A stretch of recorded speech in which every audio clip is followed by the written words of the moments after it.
Señor mío y Dios mío, creo fielmente que estás aquí, que me ves, que me oyes.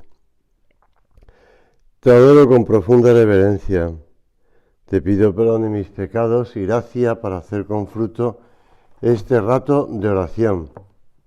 Madre mía Inmaculada, San José, mi Padre y Señor, Ángel de mi guarda, interceded por mí.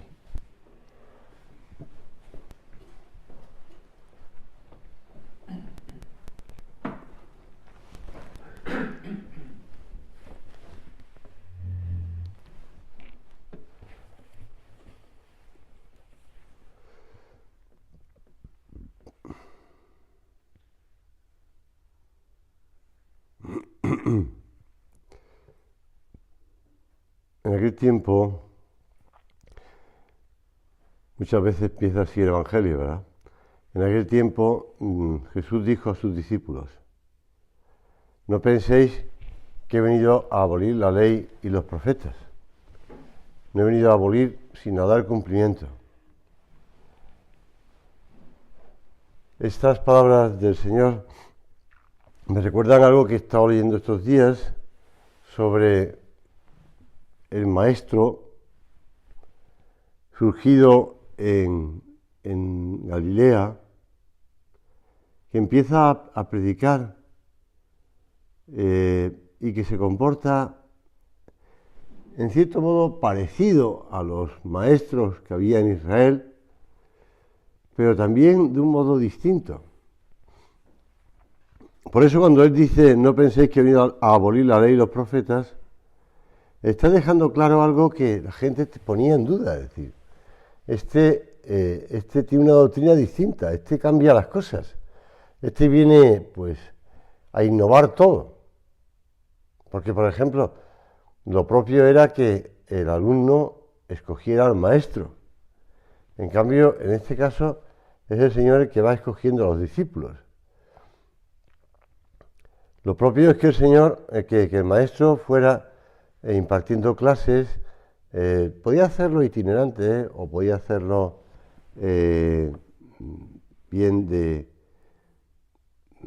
estando en un sitio. Pero lo que estaba claro es que los discípulos tenían que servir al maestro. En cambio, el Señor en tantas ocasiones pues es el que se pone a servir a los discípulos.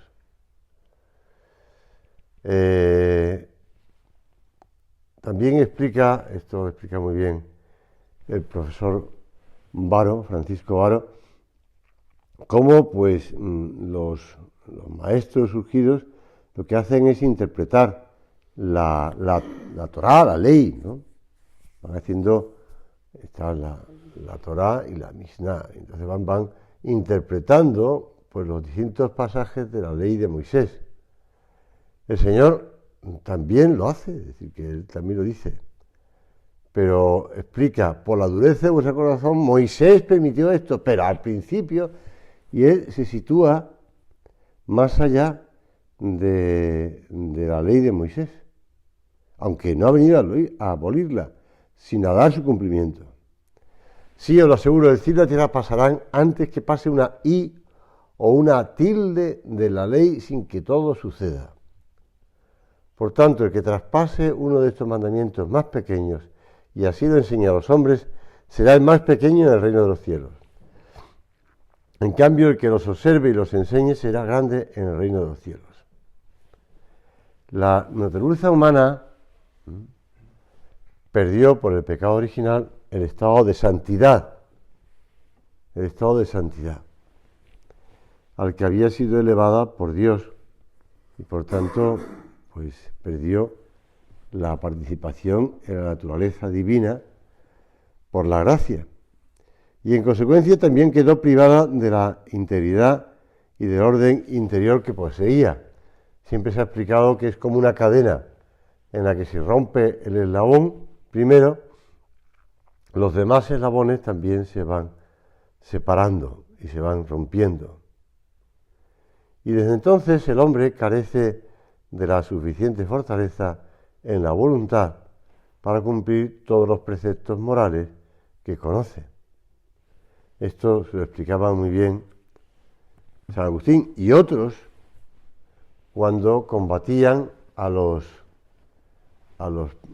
pelagianos y semipelagianos, que consideraban que el hombre se podía salvar por sus propias fuerzas, que él era capaz, a base de ascética, o si quieres, a base de pura ejercicio de la voluntad, podría salvarse. Siempre ha habido en la historia de la Iglesia herejías, y siempre ha habido herejías en uno y otro sentido. Unos eran que solamente se salvaban los puros por el conocimiento así especial que tenían esos puros, los gnósticos. También estaban los maniqueos, que decían que la materia era mala, y después aparecen los pelagianos, siguiendo al tal Pelagio, que era un monje asceta totalmente, y San Agustín le explica que no, que el hombre necesita de la gracia. Después llegará Lutero y sus muchachos, en los que hablarán de que basta con la sola fe para salvarse. Y el Concilio de Trento y la Iglesia le dice que una cosa es la necesidad de la fe para salvarse y otra cosa es también la correspondencia humana. El hombre tiene que luchar, tiene que vivir con esos sacramentos. Por eso el Concilio de Trento dedica tanto tiempo a hablar de los sacramentos, porque los sacramentos habían sido atacados frontalmente por el luteranismo, y la necesidad de la gracia. El Concilio Vaticano II, en la Gaudium et Spes, lo explica. Esto es lo que explica la íntima división del hombre. Toda la vida humana, la individual y la colectiva, se presenta como lucha, y por cierto, dramática, entre el bien y el mal, entre la luz y las tinieblas. Pues esta lucha individual y colectiva, entre el bien y el mal, entre la luz y las tinieblas, se presentará en el siglo I, siglo XV, siglo XX, siglo XXI, hasta el final de los tiempos. Hasta el final de los tiempos, Señor, necesitamos tu ayuda. Tu ayuda nos es absolutamente necesaria para realizar esos actos encaminados a la vida sobrenatural. No es que nosotros seamos capaces de pensar algo como propio, dice San Pablo en la carta a los Corintios, la segunda, sino que nuestra capacidad viene de Dios. Sin Dios no podemos. Además, tras el pecado original, esa ayuda se hace más necesaria. San Pablo nos dice, ¿qué tienes que no has recibido? Evidentemente todo lo hemos recibido, lo recibió Adán y Eva y lo siguen recibiendo los hombres y mujeres antes del pecado original y después del pecado original. Nadie por sí, decía San Irineo, pedían al Papa que hiciera doctor de la Iglesia a San Irineo de Lyon, aunque él era obispo de Lyon, pero no era originario de Lyon, era originario de Asia Media, o de Asia Menor, pues explica San Irineo, nadie por sí y por sus propias fuerzas se libera del pecado y se eleva sobre sí mismo. Nadie queda completamente libre de su debilidad o de su soledad o de su esclavitud. Todos, lo dice el Vaticano II, todos tenemos necesidad de Cristo, modelo, maestro, médico, liberador, salvador, vivificador. Sin él, sin mí, nil potestas facere, lo dice él. Sin él, nada podemos. Y con Él lo podemos todo, eso sí. Eso lo tenemos claro. Con Él lo podemos todo. Señor, sin ti no podemos nada. Sin me in podesti facere.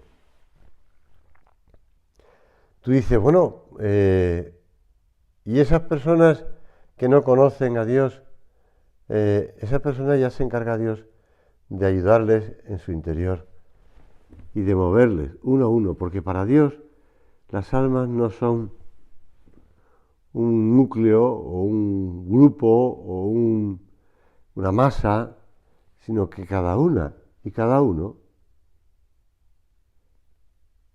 los tiene Dios presente. Y aunque la naturaleza humana ya no está corrompida por el pecado de origen, porque hemos sido redimidos por Cristo, experimentamos, por supuesto, después del bautismo, esa tendencia al mal y esa dificultad para hacer el bien. Es lo que se llama en la literatura clásica, teológica, fomes peccati, la concupiscencia.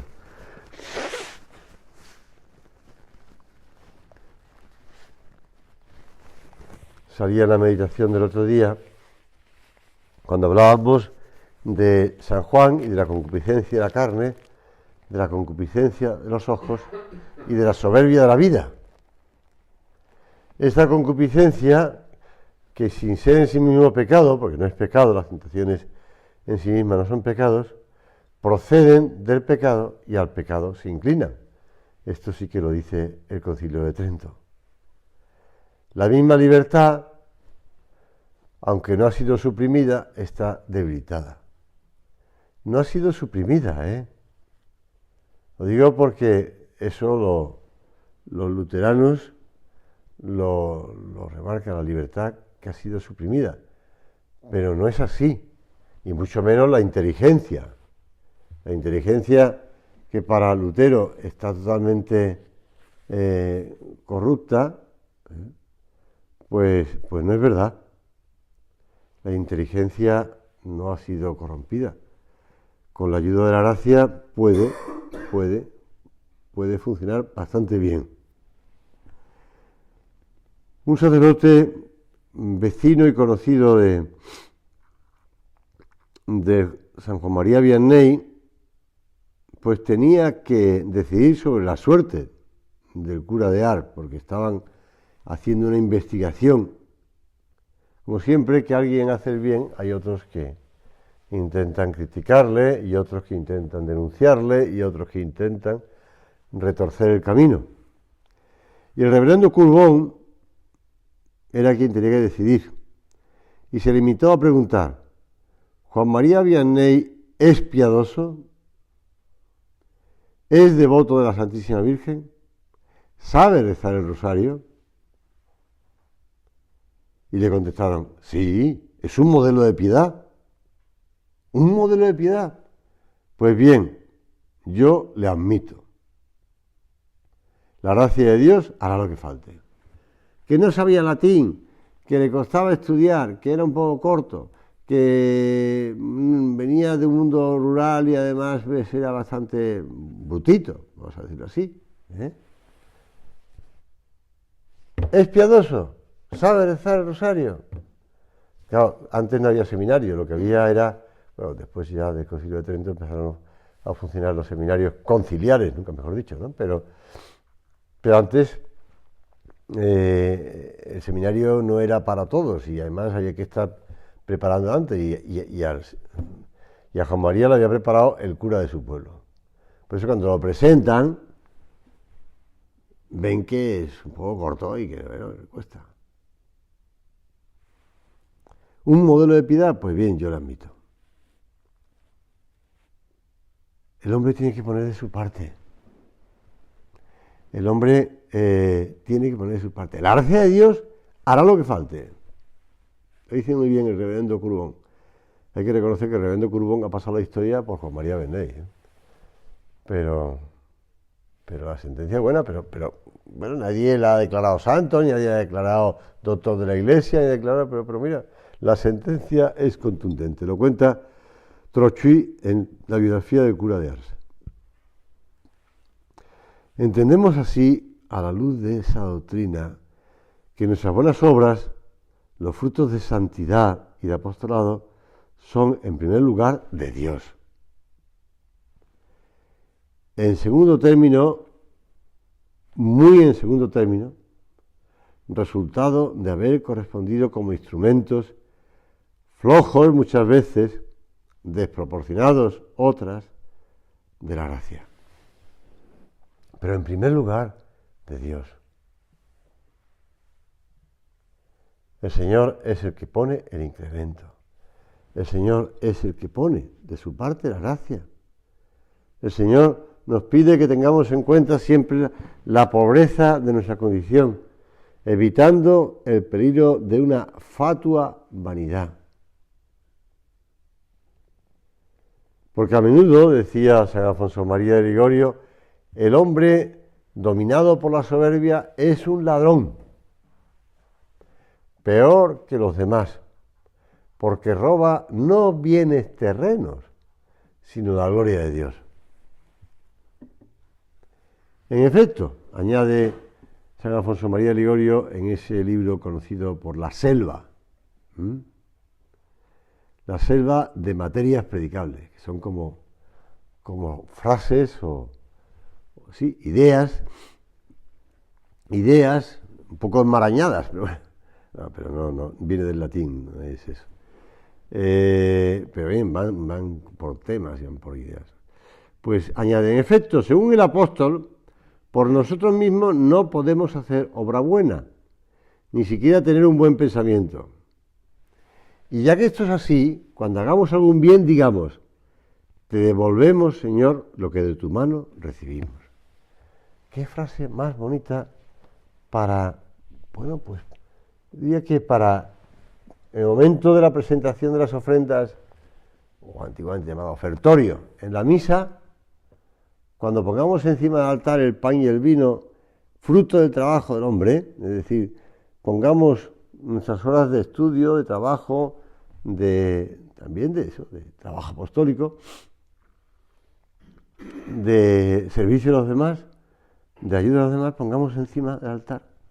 Cuando al final del día, en el examen de conciencia, pues le pidamos, Señor, perdón por las cosas que no hemos hecho bien, o que no hemos estado a la altura, o le demos gracias al Señor por las cosas que nos han llegado ese día, también le podemos decir, Señor, te devolvemos lo que de tu mano hemos recibido.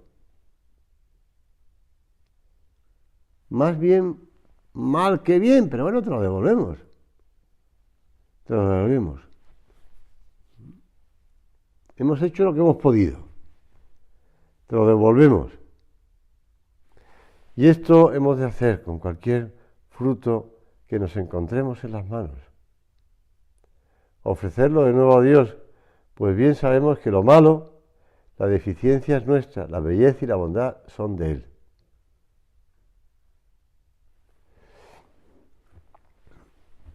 Hablando con una persona el otro día, le dije, bueno, y estos días va a seguir lloviendo.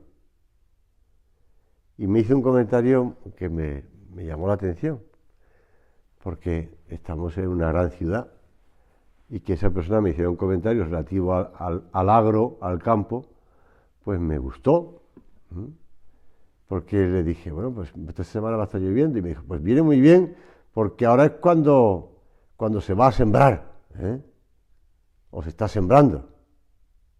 Claro, ese momento en el que una vez que has aireado el campo, ya lo has tenido durante el invierno, así, ahora ya empiezas o ya estás sembrando, o ya has sembrado, y ahora conviene que empiece con la primavera, pues los frutos a aparecer.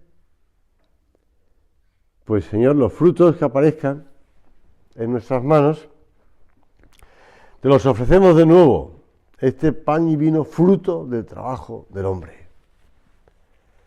Observamos en las páginas del Evangelio los encuentros que tiene el Señor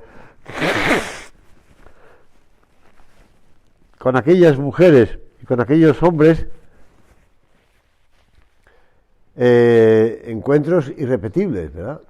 el de Nicodemo, el de Zaqueo, el de la mujer adúltera, el del buen ladrón, el de los apóstoles, y la acción de Dios ya había preparado lentamente aquellas almas para que se abrieran al Señor en el momento oportuno,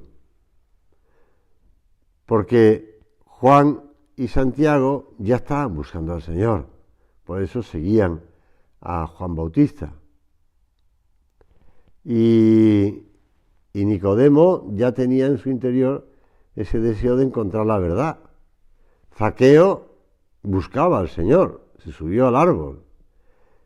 Bueno, no sabemos la mujer adúltera, pero el propio buen ladrón lo dice. Acuérdate de mí. La gracia de Dios ya va actuando en las almas. La gracia de Dios les acompaña, buscando y realizando en esas almas nuevas conversiones, nuevos progresos. Y tantos personajes del Evangelio que vemos que no correspondieron total o parcialmente a la luz de Dios. Aquel joven que incluso el Señor le miró con cariño, el llamado joven rico. Y nosotros, que también nos hemos ido encontrando con el Señor, cada uno va examinando su vida y va descubriendo momentos en los que el Señor les empujaba, le animaba, le facilitaba el acercarse, el plantearse ideas, propósitos, planes de mejora. Jesús está igualmente presente en nuestro vivir y también recibimos por la bondad de Dios mociones, ayudas para acercarnos a Él, para acabar, pues, hasta el final, bien acabado el trabajo, para hacer un sacrificio, una mortificación, para hacer un acto de fe o de acción de gracias, para vencernos por amor de Dios en algo que nos cuesta. Son las llamadas gracias actuales, dones gratuitos y transitorios de Dios que en cada alma desarrollan esos efectos de una manera particular. ¿Cuántas hemos recibido nosotros a lo largo de la jornada de ayer? ¿Cuántas recibiremos hoy si no cerramos la puerta del alma a esa acción callada y eficacísima del abogado, del santificador, del Paráclito, del Espíritu Santo? Con la gracia Dios otorga a cada hombre, a cada mujer, no solo la facilidad para realizar el bien, sino incluso la misma posibilidad de realizarlo. Pone en nosotros el querer y el obrar, porque las criaturas no somos capaces de cumplir los mandamientos y hacer otras obras sobrenaturalmente buenas. Ya te lo decía antes, sin me ni potestis facere, sin mí nada podéis hacer. Y San Pablo enseña que la salvación, lo dice en la carta a los romanos, no es obra del que quiere ni del que corre, sino de Dios que usa de misericordia, de esa constante e infinita misericordia que tenemos bien experimentada, porque tantas veces, Señor, nos has salvado, nos has librado, nos has apartado. El Espíritu Santo nos ilumina para que conozcamos la verdad, nos inspira y nos mueve. Y hay una gracia antecedente, una gracia que acompaña y una gracia que perfecciona. Dios es el que obra en vosotros, dice San Pablo en otra de sus cartas, por efecto de su buena voluntad, no solo el querer, sino el ejecutar, el obrar. Sin embargo, la gracia no suprime la libertad, El Señor no quiere robots. La gracia no nos quita la libertad. Quiere que nosotros queramos. Quiere que nosotros actuemos. Somos nosotros los que actuamos y los que queremos. Hemos de trabajar nosotros. En la vida sobrenatural seremos siempre principiantes, pero necesarios. San Francisco de Sales, que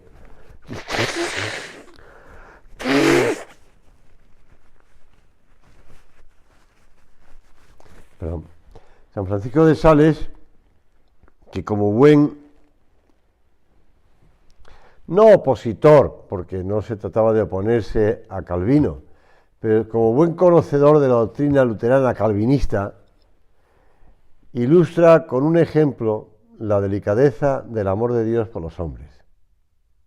Y dice, en el Tratado del Amor de Dios, que más de uno habrá leído, cuando una madre enseña a andar a su hijito, le ayuda y le sostiene cuanto es necesario, dejándole dar algunos pasos por los sitios menos peligrosos y más llanos, asiéndole de la mano y sujetándole o tomándole en sus brazos y llevándole en ellos.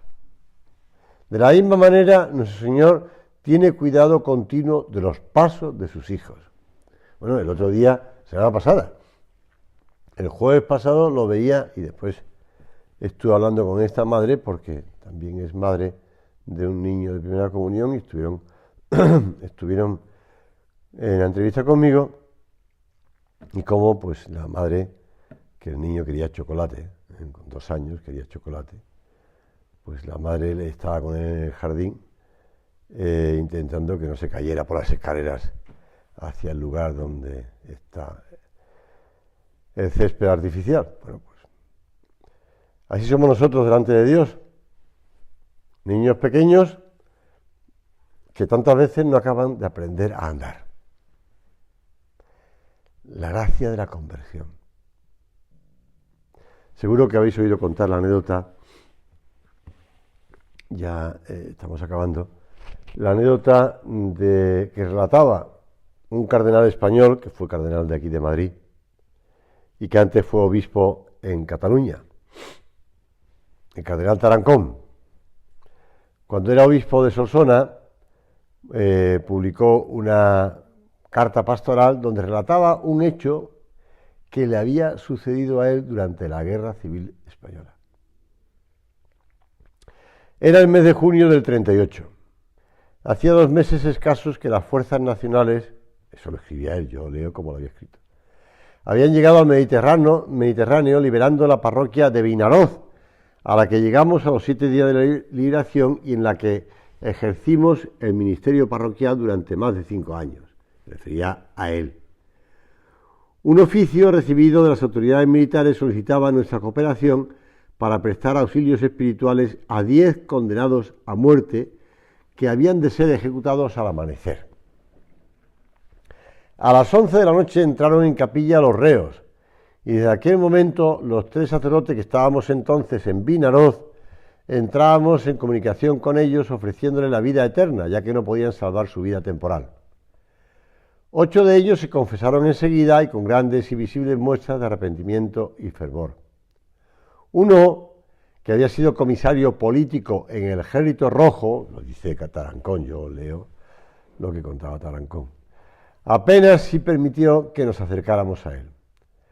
Todas nuestras tentativas fueron inútiles y no pudimos lograr que se confesara. Había uno entre todos que llamaba poderosamente la atención. Era un hombre de unos 60 años, natural de La Galera, provincia de Tarragona, que vestía el antiguo traje de los payeses catalanes, medias blancas y calzones cortos, pero con unos modales finos y distinguidos que parecían contrastar con su indumentaria rural. Uno de los sacerdotes se puso a trabar conversación con él mientras los demás atendíamos a los restantes. Cuando ya se habían confesado 8 y mientras yo estaba hablando con unos cuantos de ellos, consolándolos en aquel trance tan terrible y recibiendo sus recomendaciones y encargos, se me acerca el coadjutor y me dice al oído: señor cura, nada he podido conseguir con aquel hombre, ¿por qué no lo prueba usted? Fui allá, me recibió muy atentamente, estuve hablando con él un buen rato y comprendí enseguida que era un hombre culto y que tenía además una formación cristiana poco corriente. Aquellos detalles me animaron y adquirí la íntima convicción de que no sería difícil conseguir que se confesase. Pero mi desilusión fue terrible cuando, después de haber hablado con él, por espacio de más de media hora, me dijo estas palabras textuales: mire, padre, Yo le agradezco muy sinceramente lo que está haciendo por mí, lo que usted está haciendo por mí. Comprendo que usted está pasando una mala noche por mi causa. Yo le estoy sumamente agradecido, pero le suplico que no insista. Desde ahora le puedo asegurar que no he de confesarme. Yo fui educado cristianamente, pero he perdido la fe. Quedé aturdido, pero inspirado sin duda por la Santísima Virgen, me atreví a proponerle: ¿me haría usted un favor? El que quiera, con tal de que no me pida que me confiese. ¿Me permitiría que le impusiese el santo escapulario? No tengo ningún inconveniente. A mí no me dicen nada de estas cosas, pero si con ello he de complacerle, puede hacerlo. Le impuse acto seguido el santo escapulario del Carmen y me retiré enseguida a rezar por él a la Santísima Virgen. Él fue a sentarse en un rincón al extremo de uno de los bancos que había en aquella sala. Aún no habían pasado 5 minutos cuando oí como una especie de rugido y unos sollozos fuertes y entrecortados que me alarmaron. Entré de nuevo en la habitación y vi a aquel hombre que se me echaba encima llorando inconsolablemente y que me decía en medio de sus lágrimas: quiero confesarme, no merezco esta gracia de Dios, la Virgen me ha salvado. Ante la admiración y el asombro de todos los presentes se confesó, y cuando a última hora, antes de llevarlo al lugar de la juzgación, me despedí de ellos, me abrazó y me besó mientras me decía: gracias, Padre, gracias por el bien inmenso que me ha hecho. En el cielo rogaré por usted, gracias, y hasta el cielo. Bueno, la Santísima Virgen le consiguió la gracia de la conversión, Terminamos la oración, ya ha pasado el tiempo, acudiendo a la Santísima Virgen y pidiéndole a ella, como dice San José María en Forja: ponte en coloquio con Santa María y confíale, oh Señora, para vivir el ideal que Dios ha metido en mi corazón. Necesito volar muy alto, muy alto. Y con la ayuda de nuestra Madre lo conseguimos.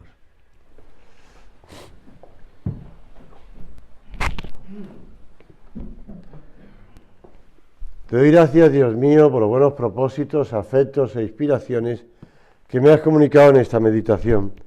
Te pido ayuda para ponerlos por obra. Madre mía Inmaculada, San José, mi Padre y Señor, Ángel de mi guarda, interceded por mí.